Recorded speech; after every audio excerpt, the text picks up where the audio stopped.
Bonjour à tout le monde et bienvenue dans cette nouvelle vidéo. Oui, aujourd'hui c'est un hors-série et aujourd'hui nous allons parler donc de l'addiction des jeux vidéo et les jeux vidéo rendent-ils violents?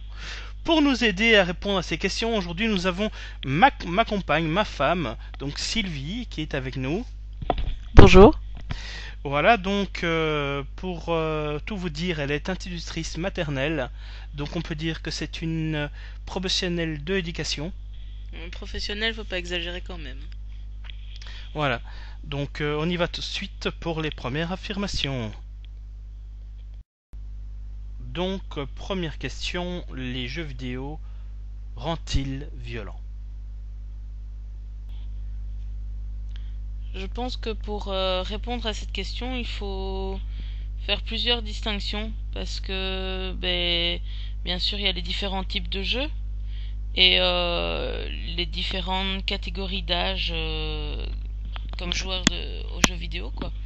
Donc, tous les jeux qui sont plus guerre et où il faut absolument tuer pour gagner des points, déjà encourent plus de risques et tandis que les jeux style les Disney, tout ça, de ce côté-là, on reste encore très fleur bleue et où il n'y a pas trop de violence. Et bien entendu, si c'est juste jouer occasionnellement, il y a moins de risques de violence que si c'est quelqu'un qui passe sa journée devant sa console vidéo et qui n'a presque plus de vie sociale et qui toute la journée est là seul, enfermé dans sa chambre ou autre, devant sa console, devant la télé, en train de tuer, de massacrer des gens. Voilà. Après, je pense que la violence est plus présente. Ce qui m'amène en fait directement à ma deuxième question. Peut-on vraiment parler d'addiction aux jeux vidéo? Est-ce un mythe ou une réalité? Pour moi, je dirais que c'est une réalité. Sans aucun doute, parce que, comme je l'ai dit précédemment, les personnes qui passent leur journée, voire parfois même des nuits entières, ils ne dorment plus, c'est vraiment jeux vidéo tout le temps. Ils deviennent vraiment drogués et ils n'ont plus de vie sociale, ils sortent plus chez eux, rien du tout. Et enfin voilà quoi, ils sont vraiment drogués aux jeux vidéo et ils perdent un peu le fil de la réalité et vivent dans ce monde virtuel. Et je reviens aussi avec les différents jeux, bien entendu. Si, moi je pense surtout ici aux jeux où on doit tuer des gens pour dire de gagner des points.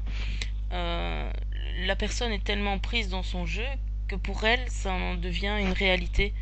Elle doit tuer pour vivre ou je sais pas.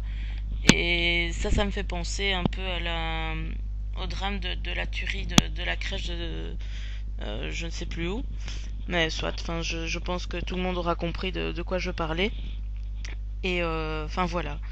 Je pense qu'il faut vraiment avoir des limites et se concentrer que quelques heures peut-être sur la journée pour dire de se détendre un peu l'esprit et de jouer aux jeux vidéo occasionnellement, mais pas en devenir drogué. Et je vais encore rebondir sur ce que tu viens de dire, sur une petite information que j'ai eue sur internet. Donc, on parle de consommation occasionnelle aux jeux vidéo pour plus ou moins 36 à 56 minutes de jeu par jour. Est-ce que pour toi c'est suffisamment ou on peut monter à 1 heure, 1 heure et demie? En tout cas, donne-moi ton avis.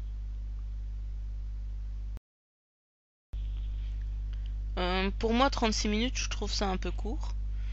Le temps de te mettre dans le jeu, et puis bon, on réussit pas tout de suite du premier coup, donc on recommence. Enfin, 36 minutes, c'est un peu court.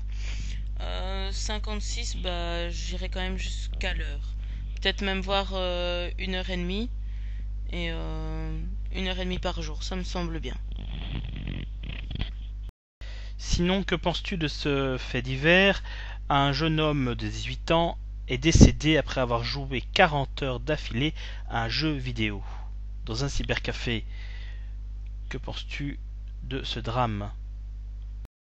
Eh bien, sincèrement, je trouve ça aberrant. Passer 40 heures devant un jeu vidéo, pour moi, ça me semble impossible. 40 heures, ça fait quasiment presque 2 jours d'affilée. Je sais pas, la personne qui jouait déjà, pour moi, est fautive, mais le patron du cybercafé aussi. Enfin, je sais pas, je prendrais peut-être un style de forfait où tu peux démarrer ton ordinateur pour 1 heure, 2 heures, grand maximum. Mais tu sais pas le recharger et tu dois faire une pause ou quelque chose comme ça parce que 40 heures devant le jeu, je trouve ça aberrant.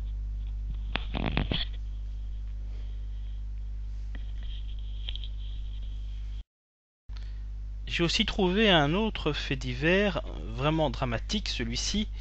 Une jeune femme de 26 ans a été arrêtée pour avoir tué son bébé né dans les toilettes entre deux parties dans un cybercafé.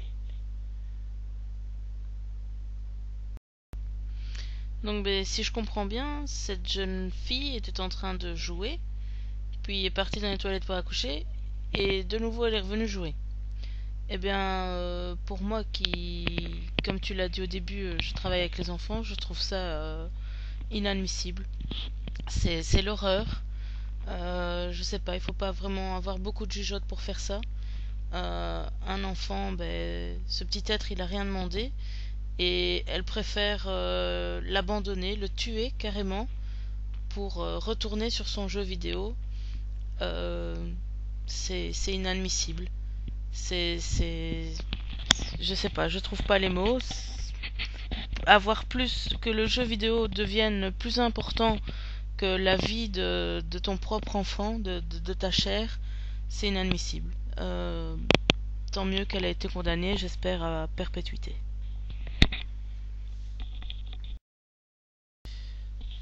Donc maintenant qu'on a plus ou moins parlé du sujet et qu'on a fait un peu le tour, je voudrais aussi parler un peu de l'âge minimum pour jouer à certains jeux vidéo. Bon, certains jeux vidéo ont vraiment un âge bien défini. Maintenant, ben, pour tout ce qui est jeu d'action et violent, maintenant, on va être honnête, c'est 18 ans. Parfois, certains jeux, qui sont quand même violents quand même, sont quand même vendus à des mineurs. Peut-on expliquer ça? Peut-on autoriser ça? Franchement, je voudrais avoir ton avis sur ça.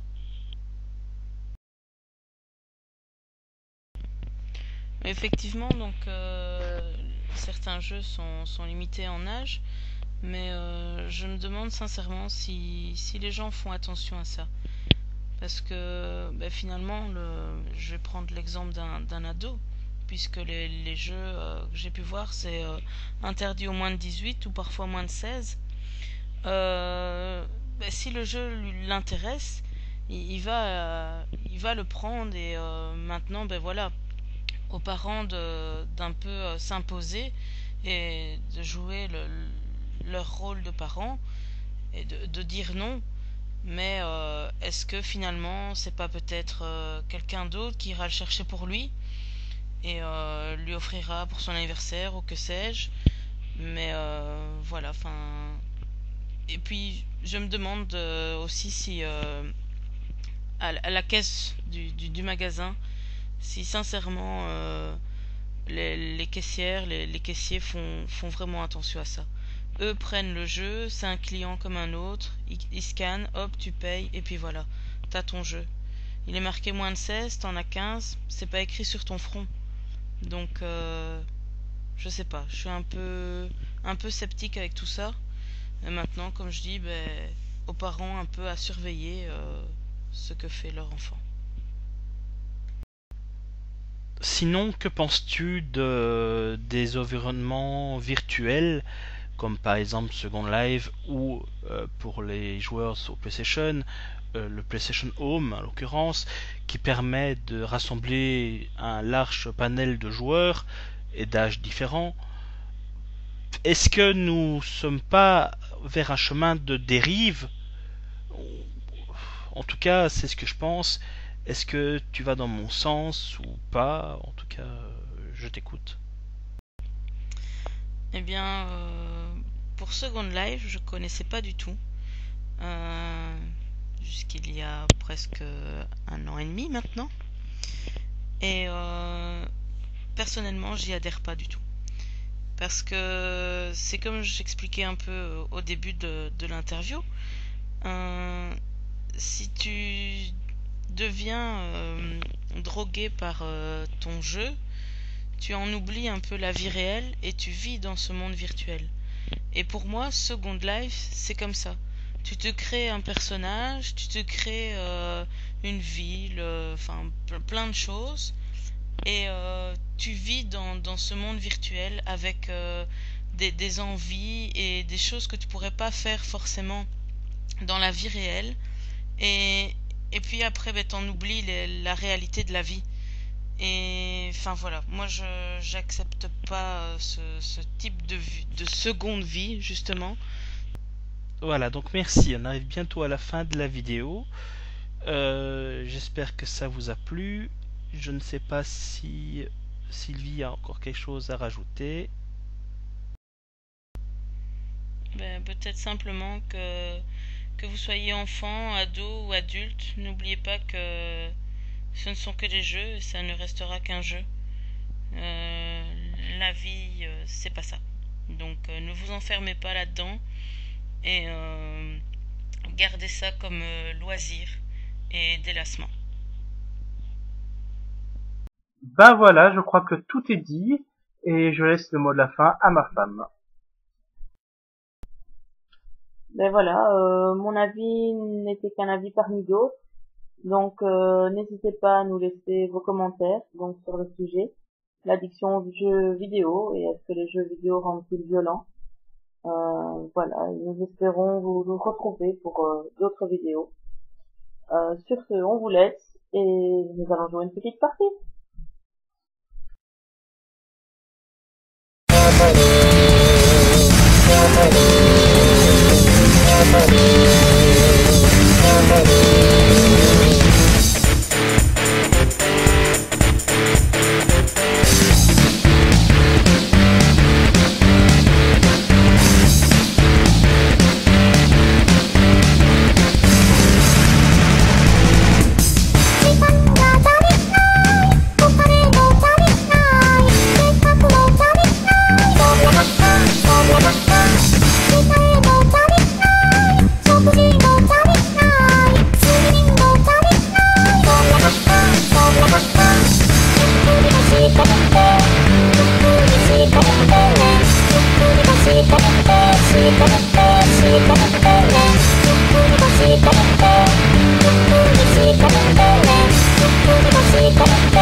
c'est pas